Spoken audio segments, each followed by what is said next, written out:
બનાસ ડેરીના નિયામક મંડળની ચૂંટણી પ્રક્રિયા હાલ વિવાદમાં આવી છે, જેમાં અરજદાર નવીન પરમારે કલેક્ટરને લેખિત અરજી કરીને હાલની ચૂંટણી પ્રક્રિયાને ગેરકાયદેસર ગણાવી. અરજદારના મતે સહકારી બંધારણની કલમ 223 મુજબ લાયકાત ધરાવ્યા વિના તમામ સભ્યોને પ્રક્રિયામાં જોડ્યા વિના જે ચૂંટણી યોજાઈ રહી છે, જે અન્યાયી છે. આ ચૂંટણી પ્રક્રિયાને અયોગ્ય ગણાવીને તેને સ્થગિત કરવાની માંગણી કરવામાં આવી. અરજદારનું કહેવું એવું છે કે જો ચૂંટણી યથાવત રહેશે તો અનેક દૂધ ઉત્પાદકો અને સભ્યોના હકોનું હનન થશે. તો કલેક્ટરને ચૂંટણી પ્રક્રિયા સ્થગિત કરવા માટે લેખિત રજૂઆત કરવામાં આવી છે. અરજદારની આ ચૂંટણી અરજીએ બનાસ ડેરીની ચૂંટણીને લઈને રાજકીય અને સહકારી વર્તુળોમાં ચર્ચાનો દોર શરૂ કર્યો.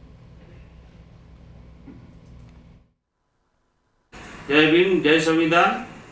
મારું નામ પરમાર નવીનભાઈ પરમાર, કામકાંડ એડવોકેટ ડીસા.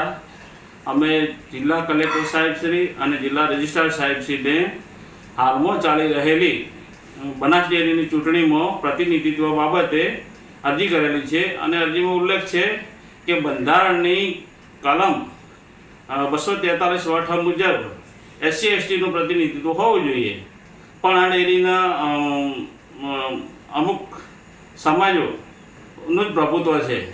SC/STનું કોઈ પ્રભુત્વ છે નહીં.